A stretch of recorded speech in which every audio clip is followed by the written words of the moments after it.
the conservative that's running is stupidly no friend of mine. I don't know him, but he said negative things. So when he says negative things, I couldn't care less. I think it's easier to deal, actually, with a liberal. Mark Carney hasn't lived in Canada for over 14 years. He only recently moved to Canada because as Prime Minister, it looks really good to be a resident. Instead, he spent a decade enriching Trump's allies, funding Musk's empire, and enabling China's tech dominance, all while moving Canadian wealth offshore. So, what if you found out the next Prime Minister of Canada had just spent the last 4 years working side by side with the inner circle of Donald Trump, Elon Musk, and China's biggest tech investors? Not as a critic, but as a partner and investor.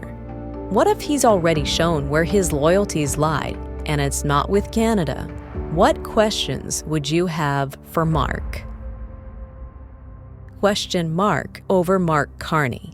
Mark Carney wants to lead Canada. Mark Carney wants us to hand him the master key to Canada's future. But before we unlock the door and let him inside, before we trust him with everything, we deserve answers. We have serious questions, question marks, that hang over Mark's relationships, Mark's decisions, and who Mark Carney is really working for, because it certainly doesn't look like he's working for us. Let's follow the money. Mark Carney spent over 4 years, from January 2021 to this March 2025, on the board of directors for Stripe.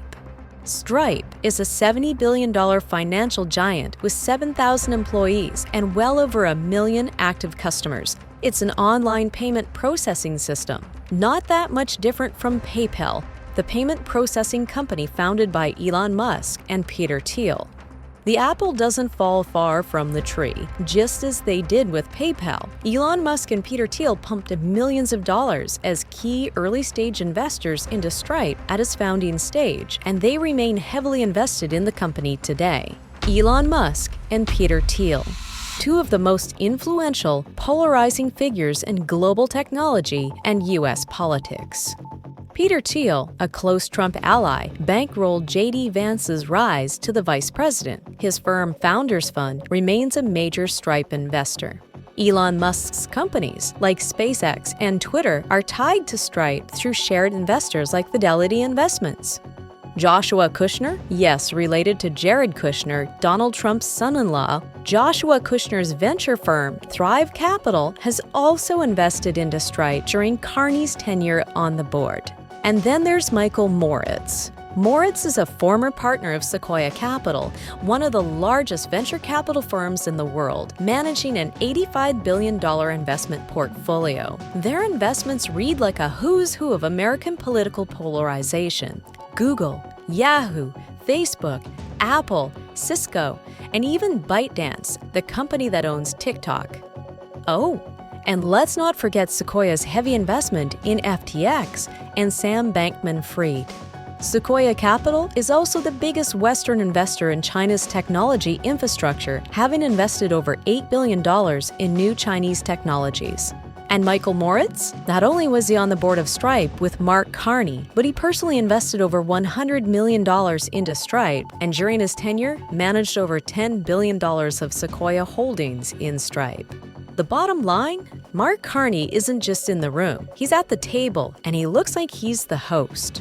During his 4 years on Stripe's board, Mark Carney wasn't just overseeing a payments company. He was, and still is, in the middle of a network of power players. Donald Trump's inner circle, Peter Thiel, a Trump confidant and Vance's benefactor, and an early-stage Stripe investor. Joshua Kushner, brother of Jared Kushner, Trump's son-in-law, and Thrive Capital investor. And of course, there's Elon Musk's empire. Stripe's early-stage ties to Musk, shared investors like Fidelity Investments, banking both Stripe and Musk's X. China's tech dominance, with Michael Moritz from Sequoia Capital pumping over $10 billion into Stripe, all while Sequoia bankrolled TikTok's parent company and China's technology rise. The question isn't if these connections matter, it's how much.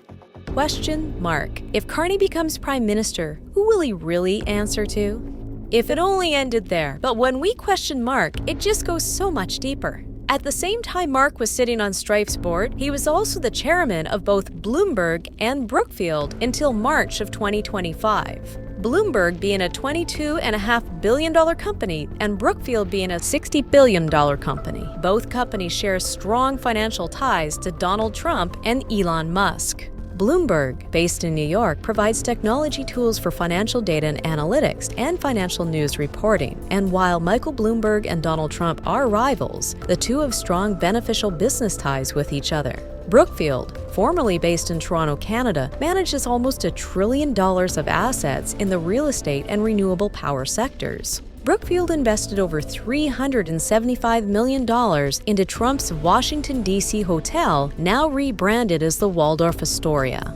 Not to mention Brookfield's $250 million investment to help finance Elon Musk's buyout of Twitter, now X. Under Carney's leadership, this was a significant investment. That's not the only connection. Remember Musk's The Boring Company? The company's goal is to revolutionize transportation by building high-speed underground tunnels to relieve traffic congestion. Brookfield and Sequoia were heavy investors in The Boring Company, funding a big portion of Musk's $670 million Series C raise. But here's where Mark Carney's story really gets interesting. Just 6 days after Donald Trump won the 2024 election and hinted at tariffs on Canadian businesses, Mark Carney moved Brookfield and its trillion-dollar asset portfolio out of Canada and into New York. Think about that.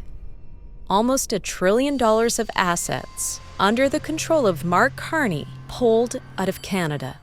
That doesn't seem to benefit Canadians as much as it benefits Mark Carney and Americans. And what about the $25 billion Ontario Teachers' Pension Fund? Managed by Brookfield under Mark Carney's leadership, it was moved in 2021 from Ontario to Bermuda. Bermuda is a notorious tax haven that protects businesses under a shroud of secrecy. Question mark. Why? Why would you move a Canadian pension fund to a secrecy-shrouded tax haven?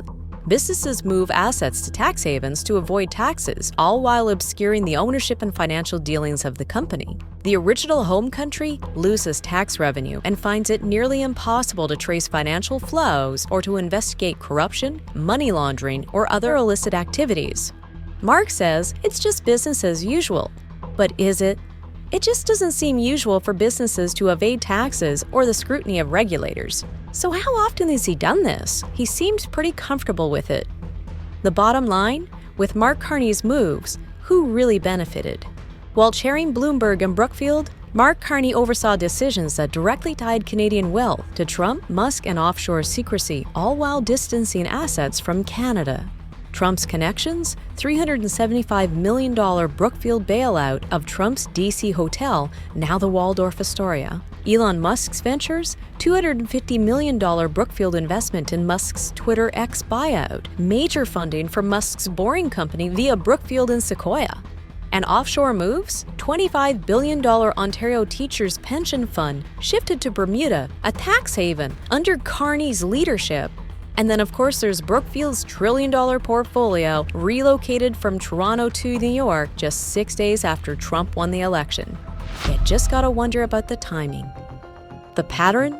Canadian capital has been redirected to U.S. interests, Trump and Musk-linked deals, and tax havens. All under Carney's watch. Question mark. If he wouldn't protect Canada's money or fight for the interests of Canadians then, why would we trust him with the country now? Now, the whole time he's been doing this, since 2019, he was also a paid advisor to Justin Trudeau, the former Prime Minister of Canada. So what will Mark do now? Stop? Remember, Mark Carney hasn't lived here in over 14 years, and until recently, he hasn't even identified as Canadian. As a European, I am a European, European. actually. Oh, you are? I'm Irish citizen. Yeah, so there you welcome. go. Speaking as a European, I would say that certainly the EU and the United States are friends. Those are the Canadians. I'll throw the Canadians because I'm also Canadian. In March 2024, Carney marched into Beijing as part of a U.S. business delegation, lobbying for American interests, not as a Canadian, not even as a global citizen, but as an American. Now, he wants us to believe the patriotism he's never shown, the loyalty he's never demonstrated. Some men stand for flags. Mark Carney stands for whichever flag pays him the best. Canadians don't need a prime minister who treats this country as a layover between New York and Beijing. We need one who doesn't have to calculate for even 1 second where his loyalty should lie. The question isn't whether Carney's qualified, it's whether he's ever really been on our team in the first place. A vote for Carney isn't just for a politician, it's a vote for his entire network. Trump's allies, Musk's empire, and Beijing's global technology ambitions. So choose wisely, Canada, because for Mark Carney, Canada isn't a nation to serve, it's an asset to leverage. And if history shows us anything, we already know who benefits when Mark makes a deal. I think it's easier to deal, actually, with a liberal. All of it suddenly makes sense. Hey, Canada, after you shake hands with Mark, count your fingers.